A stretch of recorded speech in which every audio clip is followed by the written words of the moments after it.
वागर्था संपृक्तो वागर्ता प्रतिपत्थजे जगतः पितरो वंदे पार्वती परमेश्वर। नमस्कार प्रिय दर्शकों, जय महाकाल। आपका स्वागत है एस्ट्रो योग वॉइस में। आज हम बात करने जा रहे हैं शनि ग्रह के अस्त होने के संबंध में। आप सभी पूर्व के वीडियो देखे हुए हैं, आपको यह जानकारी होगी कि शनि कुंभ राशि में गोचर कर रहे हैं। इस वीडियो के माध्यम से हम बात करेंगे 11 फरवरी 2024 को शनि जो अस्त हुए हैं वह देश, दुनिया और 12 राशियों पर कैसा प्रभाव करेंगे। प्रिय दर्शकों, उसके पूर्व यदि आपने हमारा YouTube चैनल सब्सक्राइब नहीं किया है तो आप सबसे पहले हमारे चैनल को सब्सक्राइब कर लीजिए।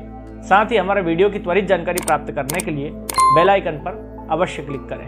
प्रिय दर्शकों, आज हम बात करने जा रहे हैं शनि ग्रह के अस्त होने के संबंध में। 11 फरवरी 2024 को शनि ग्रह कुंभ राशि में अस्त हो चुके हैं, जो कि 14 मार्च 2024 तक इसी स्थिति में रहेंगे। प्रिय दर्शकों, अस्त का अर्थ है डूब जाना। जब भी कोई ग्रह सूर्य के संपर्क में आता है तो वह प्रभावहीन हो जाता है। इस प्रभावहीन होने वाली स्थिति को ही ग्रह का अस्त होना कहते हैं। ग्रह जो अस्त हो जाता है वह किसी भी प्रकार का प्रभाव नहीं दे पाता।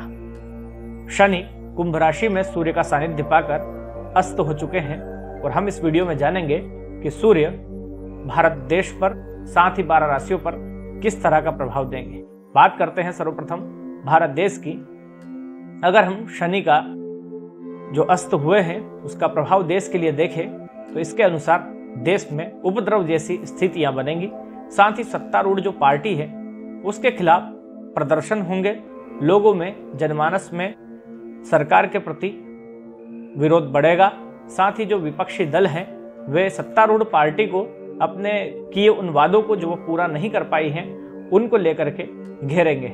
साथ ही दुर्घटनाएं और आगजनी की जो समस्याएं हैं वे बढ़ती हुई दिखाई देंगी। प्रिय दर्शकों, शनि का अस्त होना भारत देश के लिए, खासकर सत्तारूढ़ पार्टी के लिए बिल्कुल भी अच्छा नहीं कहा जा सकता। बात करें 12 राशियों के विषय में तो शनि कुंभ राशि में अस्त हुए हैं। इसका 12 राशियों पर अलग अलग प्रभाव होगा।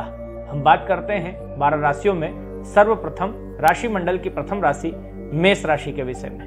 प्रिय दर्शकों, आइए जानते हैं मेष राशि वालों के लिए शनि आपकी कुंडली में कर्म तथा लाभ भाव का स्वामी है और वर्तमान में शनि आपके लाभ भाव में ही अस्त हो रहे हैं। शनि के अस्त होने के कारण आपके लाभ मार्ग में कुछ समस्याएं देखने को मिल सकती हैं, तो वहीं कार्य क्षेत्र में भी व्यवधान आ सकते हैं अथवा किसी भी कार्य को पूरा करने में अधिक समय लग सकता है। ऐसे में अपने धैर्य और निष्ठा को बनाए रखने की आप पूरी कोशिश करें।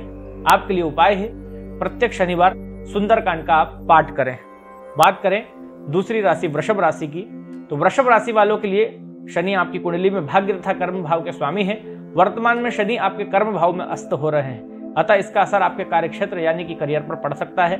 ऐसी स्थिति में आपको अधिक मेहनत करने की आवश्यकता होगी, यानी कि मेहनत आप पहले की तरह ही परिणाम प्राप्त करना चाह रहे हैं तो इस समय कड़ी मेहनत करनी होगी। वरिष्ठों के साथ बेहतर तालमेल बिठाने का प्रयास लगातार करते रहें। अनुभवी लोगों का सहयोग लेना बिल्कुल ना भूलें। पिता अथवा पितातुल्य व्यक्तियों की सलाह और आशीर्वाद आपके लिए हितकारी साबित होगा। यदि कभी ऐसा लगे कि आपके वरिष्ठ अथवा पिता आपकी किसी बात को नहीं समझ रहे हैं तो उनसे नाराज होने के बजाय उनका आदर करते रहना आपके लिए फायदेमंद रहेगा। हालांकि यात्राओं को टालने का प्रयास करें। आपके लिए उपाय है शिव मंदिर में काले तिल के लड्डू चढ़ाना आपके लिए शुभ रहेगा। बात करें मिथुन राशि की। मिथुन राशि वालों के लिए शनि आपकी कुंडली में 8वें तथा भाग्य भाव के स्वामी है। वर्तमान में शनि आपके भाग्य भाव में अस्त हो रहे हैं। ऐसे में आपको भाग्य का सपोर्ट कम मिल सकता है। कभी कभी आपको ऐसा लग सकता है मानो जाती हुई समस्या दोबारा लौट कर आ गई हो।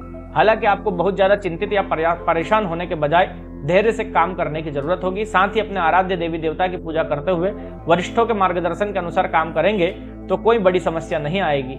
इस अवधि में स्वास्थ्य के प्रति लापरवाही बरतने से बचना होगा। अपने संबंधों की यथासंभव मेंटेन करने की कोशिश आपको करते रहना है। उपाय है आपके लिए संध्या के समय पीपल के वृक्ष के नीचे सरसों अथवा तिल के तेल का दीपक आप जलाएं। बात करें कर्क राशि की। कर्क राशि वालों के लिए शनि ग्रह आपकी कुंडली में 7वें तथा 8वें भाव के स्वामी हैं।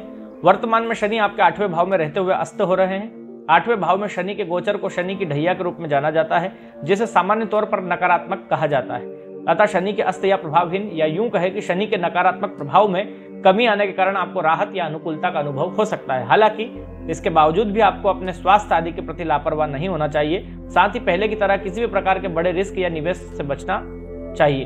अपने आराध्य देवी देवता की आराधना करते रहें, जिससे शनि की नकारात्मकता नियंत्रण में आए। आपके लिए उपाय है, नियमित रूप से आप महामृत्युंजय मंत्र का एक निश्चित संख्या में जाप करें। बात करें सिंह राशि की।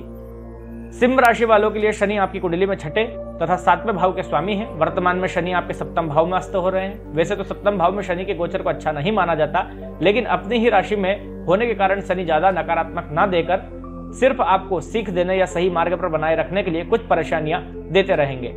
अब शनि के अस्त होने से उन परेशानियों में कमी आएगी। साथ ही व्यापार व्यवसाय में भी कुछ नए अवसर आपको मिल सकते हैं। हालांकि सप्तमेश का अस्त होना एक दृष्टिकोण से खराब है। ऐसे में नए सिरे से मिल रहे प्रपोजल्स को भली भांति जानना, समझना और उनकी पड़ताल करना जरूरी होगा।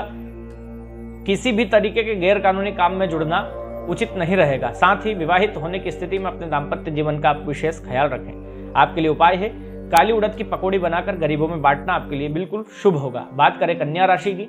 कन्या राशि वालों के लिए शनि आपकी कुंडली में 5वें तथा 6ठे भाव के स्वामी हैं। अब यह आपके 6ठे भाव में अस्त हो रहे हैं। सामान्य तौर पर शनि के इस गोचर को अच्छा नहीं माना गया है, अतः अस्त होने के कारण अच्छाइयों में कुछ कमी देखने को मिल सकती है और फलस्वरूप आपको अपने स्वास्थ्य के प्रति अधिक सजग रहना होगा।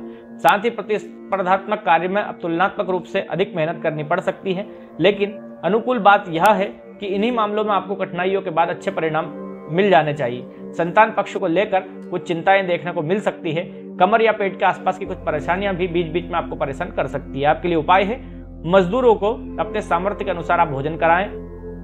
बात करें तुला राशि की। तुला राशि वालों के लिए शनि आपकी कुंडली में 4थे तथा 5वें भाव के स्वामी हैं। फिलहाल यह आपके 5वें भाव में ही अस्त हो रहे हैं। ऐसी स्थिति में यदि पिछले दिनों आपकी लव लाइफ में कोई परेशानी हो रही हो तो उस परेशानी का कारण आपको जानने को मिल सकता है। साथ ही यदि कोई कोशिश करेंगे तो उस समस्या को देर सवेर आप दूर कर सकेंगे। हालांकि नए सिरे से फिर से कोई दिक्कत ना आए, इस बात का आपको ख्याल रखना होगा। शनि के अस्त होने से घर परिवार से जुड़ी कुछ दिक्कतें सामने आ सकती हैं, लेकिन अनुकूल बात यह होगी कि पुरानी दिक्कतों को दूर करने का रास्ता भी आपको मिल सकता है। नौकरी इत्यादि में बदलाव की कोशिश भी आपको कामयाब कर सकती है। उपाय आपके लिए है, शिवलिंग पर काले और सफेद तिल मिलाकर आप चढ़ाएं। बात करें वृश्चिक राशि की। वृश्चिक राशि वालों के लिए शनि आपकी कुंडली में 3रे और 4थे भाव के स्वामी हैं और यह 4थे भाव में ही अस्त होने जा रहे हैं। हालांकि 4थे भाव में शनि के गोचर को ढैया कहा जाता है, जो नकारात्मक परिणाम प्रदान करती है। ऐसे में शनि के अस्त होने से शनि की ढैया के नकारात्मक प्रभाव में कमी देखने को मिल सकती है, लेकिन फिर भी 4थे भाव में किसी ग्रह का अस्त होना बहुत अनुकूल नहीं कहा जा सकता। इसलिए मन मस्तिष्क में कुछ तनाव रह सकता है। गृहस्थ या पारिवारिक मामलों में भी थोड़ी अशांति रहने की आशंका है। घर में यदि कोई बुजुर्ग है तो उनके स्वास्थ्य को लेकर सचेत रहना होगा। साथ ही माता के साथ संबंध भी मेंटेन करने होंगे, क्योंकि भले ही शनि अस्त हो रहे हैं लेकिन शनि की ढैया का प्रभाव बना रहेगा। अतः इन मामलों में किसी भी प्रकार की लापरवाही उचित नहीं होगी। सामान्य तौर पर शनि के द्वारा मिले जुले परिणाम दिए जा सकते हैं, यानी कि कुछ परिणाम अच्छे हो सकते हैं, कुछ परिणाम कमजोर रह सकते हैं। इसलिए हर हाल में लापरवाह होने से बचें। उपाय है, नियमित रूप से हनुमान चालीसा का पाठ करें। बात करें धनु राशि की।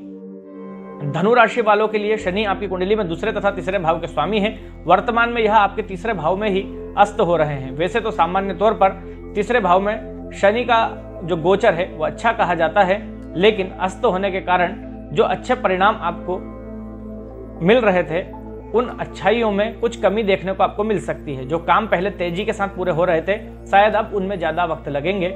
इसलिए इसके अलावा भाई बंधु और पड़ोसियों के प्रति आपके अच्छे भाव होने की स्थिति में भी शायद उनकी मदद आपके काम ना आए, इसलिए आत्मनिर्भर रहना होगा। दूर संचार से संबंधित चीजें टूटने या खराब ना होने पाए, इस बात का भी आपको ध्यान रखना होगा। मोबाइल, लैपटॉप जैसे जरूरी चीजों के रखरखाव में ज्यादा सावधानी अपनाने की आपको जरूरत होगी। उपाय की बात करें, दशरथ कृत शनि स्तोत्र का पाठ करना आपके लिए शुभ साबित होगा। बात करें मकर राशि की। मकर राशि वालों के लिए शनि आपके लग्न या राशि स्वामी होने के साथ साथ आपके 2रे भाव के भी स्वामी हैं। वर्तमान में यह आपके 2रे भाव में अर्थात धन भाव में ही अस्त हो रहे हैं। चंद्र कुंडली के अनुसार 2रे भाव में शनि का गोचर शनि की 7.5 का निर्माण करता है। ऐसे में शनि का अस्त होना मिले जुले परिणाम दे सकता है, अर्थात यदि कहीं से धन आगमन होने की प्रबल संभावना थी तो अब उस प्राप्ति में कुछ विलंब हो सकता है। बीच बीच में मानसिक तनाव भी आपको देखने को मिल सकता है। इन तमाम कारणों से किसी काम को जल्दबाजी में ना करें। यदि आपको अपनी बात किसी वरिष्ठ व्यक्ति या शासन प्रशासन से जुड़े लोगों के समक्ष रखनी हो तो उस पर पहले प्रॉपर होमवर्क कर लें। साथ ही अपनी वाणी को मीठा बनाए रखना होगा। ना केवल मीठा बोलना है बल्कि सच में बोलना ही है, जिससे शनि की नकारात्मकता आपको पीड़ित ना कर पाए। आर्थिक मामले में कोई बड़ा रिस्क लेने से आप बचें। आपके लिए उपाय है शनिवार के दिन आप सुंदरकांड का पाठ करें। बात करें कुंभ राशि के जातकों की। कुंभ राशि वालों के लिए शनि आपकी कुंडली में लग्न या राशि स्वामी होने के साथ साथ आपके द्वादश भाव के भी स्वामी हैं। वर्तमान में शनि आपके प्रथम भाव में गोचर कर रहे हैं और यहीं पर अस्त हो रहे हैं। शनि का प्रथम भाव गोचर 7.5 की श्रेणी में आता है। ऐसे में शनि के अस्त होने से 7.5 की नकारात्मकता कम होनी चाहिए, लेकिन आपके मामले में शायद ऐसा नहीं हो पाएगा, क्योंकि पहले भाव में शनि का अस्त होना स्वास्थ्य में कमजोरी दे सकता है। अतः स्वास्थ्य के प्रति किसी भी प्रकार की लापरवाही उचित नहीं रहेगी। इस अवधि में अचानक से या किसी के बहकावे में आकर कोई बड़ा निर्णय आपको नहीं लेना है। यदि कोई बड़ा या महत्वपूर्ण निर्णय लेना हो तो एक से अधिक एक्सपर्ट्स लोगों की एडवाइस लेने के बाद ही आप अपने कदम को आगे बढ़ाएं। आपके लिए उपाय है आप गजेंद्र मोक्ष का स्तोत्र का पाठ करना आपके लिए बेहद शुभ साबित होगा। बात करें मीन राशि की। मीन राशि वालों के लिए शनि आपकी कुंडली में लाभ भाव के स्वामी होने के साथ साथ द्वादश भाव के भी स्वामी हैं। वर्तमान में शनि आपके द्वादश भाव में गोचर करते हुए अस्त हो रहे हैं। द्वादश भाव में शनि का गोचर शनि की 7.5 का निर्माण करता है, जिसे सामान्य तौर पर नकारात्मक परिणाम देने वाला कहा जा सकता है। ऐसी स्थिति में शनि के अस्त होने से संभवतः खर्चों में कुछ कमी देखने को मिल सकती है। यह आपके लिए एक सकारात्मक बात है, लेकिन नींद में कुछ व्यवधान भी देखने को मिल सकते हैं, जो कि एक कमजोर स्थिति है। इस दौरान यदि कोई स्वास्थ्य समस्या नजर आए तो उसे हल्के में ना ले, बल्कि उसका शीघ्र और समुचित उपचार करवा ले। अदालत आदि से संबंधित मामलों में थोड़ा विलंब देखने को आपको मिल सकता है। ऐसे में कर्ज आदि के लेन देन से आपको बचना चाहिए। उपाय है आपके लिए नियमित रूप से आप हनुमान साठिका का पाठ करें। प्रिय दर्शकों, यह आपने जाना 12 राशियों का हाल। शनि अस्त होकर इन 12 राशियों को किस तरह से फल प्रदान करेंगे। पुनः उपस्थित होऊंगा आप सभी के लिए लेकर जानकारियों से भरा हुआ एक नया वीडियो लेकर। तब तक के लिए नमस्कार। यदि आपने हमारा YouTube चैनल सब्सक्राइब नहीं किया है तो आप इसे सब्सक्राइब कर लीजिए। साथ ही हमारे वीडियो की त्वरित जानकारी प्राप्त करने के लिए आप बेल आइकन पर क्लिक करना बिल्कुल ना भूलें। अपनी जन्म कुंडली के विश्लेषण करवाने के लिए आप नीचे दिए गए नंबर पर संपर्क कर सकते हैं। नमस्कार। जय श्री महाकाल।